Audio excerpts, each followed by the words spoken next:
അത് റിട്ടേണിംഗ് ഓഫീസർക്ക് അത് തീരുമാനിക്കാം. എന്താ അപ്പോ ഈ ജനങ്ങളെ ഏൽപ്പിക്കുകയാണ്. നിലമ്പൂരിലെ പാവപ്പെട്ട ജനങ്ങൾക്ക് വേണ്ടി പോരാട്ടത്തിന് ഇറങ്ങിയാണ് ഞാൻ ഈ വഴിയാധാരമായത്. നിങ്ങൾക്കറിയാം, നമ്മളെ സംരക്ഷിക്കാൻ ഉത്തരവാദിത്തമുണ്ടായിരുന്ന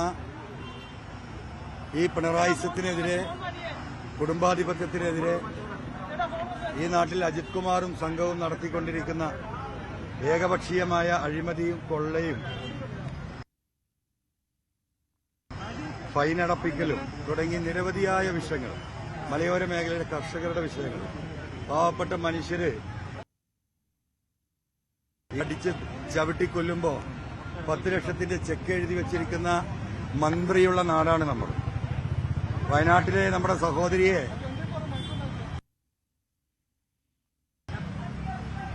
കേരളത്തിന്റെ ബഹുമാനപ്പെട്ട വനം വകുപ്പ് മന്ത്രി കോഴിക്കോട് കടപ്പുറത്ത് ഫാഷൻ ഷോയിൽ പാട്ട് പാടുന്നത് കണ്ടവരാണ് കേരളത്തിലെ ജനങ്ങൾ. അവർക്ക് വേണ്ടിയിട്ട് ഇറങ്ങിയ പോരാട്ടമാണ്. സമൂഹത്തിന്റെ ഏറ്റവും താഴേക്കിടയിൽ നിങ്ങൾക്കിപ്പോ എന്റെ കൂടെ ഒന്ന് വന്ന് നോമിനേഷൻ കൊടുക്കാൻ എന്നെ റെപ്രസെന്റ് ചെയ്ത 4 വ്യക്തികളിൽ 3 പേര്, ഒന്ന് ഈ മലയോര മേഖലയിലെ കർഷകനാണ് ജോസഫ്,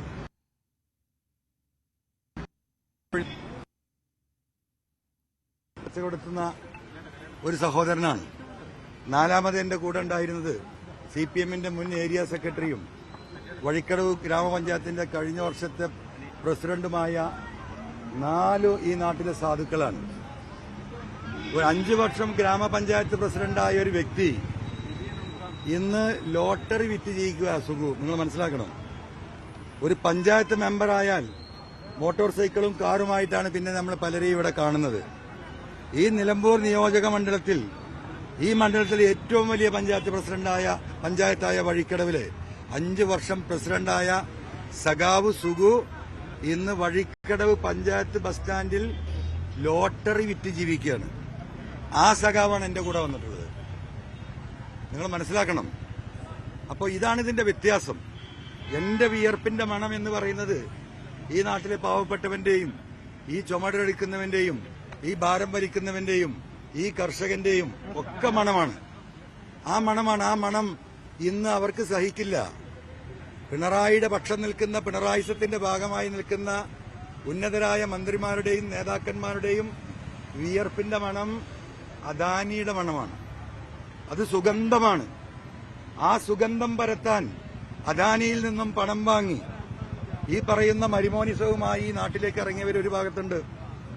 മറുഭാഗത്ത് എന്നെ ഇല്ലാണ്ടാക്കാൻ മുഖ്യമന്ത്രിയുടെ ഭീഷണിക്ക് വഴങ്ങിയോ താൽപര്യത്തിന് വഴങ്ങിയോ PV അൻവറിനെ വഴിയാധാരാക്കാൻ വേണ്ടി തീരുമാനിച്ച പ്രതിപക്ഷ നേതാവാണ് ഇവിടെ ഉള്ളത്. അവസാനം ഇന്നലെയാണ് പ്രതിപക്ഷ നേതാവ് വാതിലടക്കുന്നത്. പക്ഷെ പ്രതിപക്ഷ നേതാവ് വാതിലടക്കുന്നതിന്റെ 3 ദിവസം മുമ്പ് ബഹുമാനപ്പെട്ട മുഖ്യമന്ത്രി കേരളത്തിലെ പത്രമാധ്യമങ്ങളോട് പറയുകയുണ്ടായി, കേരളത്തിലെ ജനങ്ങളോട്. എന്താ പറഞ്ഞത്? UDF-ൽ അൻവറിനെ കറിവേപ്പിലയായി എടുത്തു കളഞ്ഞു. ആരാണ് അദ്ദേഹത്തിന് ആ വിവരം കൊടുത്തത്? ഉന്നതരായ നേതാക്കന്മാരുമായി ഞങ്ങൾ ചർച്ച നടത്തിക്കൊണ്ടിരിക്കുമ്പോ, ഒരു സെറ്റിൽമെന്റിന് വേണ്ടി ശ്രമിച്ചുകൊണ്ടിരിക്കുമ്പോ എവിടുന്ന് കിട്ടി ബഹുമാനപ്പെട്ട മുഖ്യമന്ത്രിക്കും അതേസമയം തന്നെ VD സതീശനുമെതിരെ ശക്തമായ വിമർശനം ഉന്നയിച്ചുകൊണ്ട് പ്രചാരണ രംഗത്തേക്ക് കരുത്തുകാട്ടി രംഗത്തേക്ക് എത്തിയിരിക്കുകയാണ് PV അൻവർ.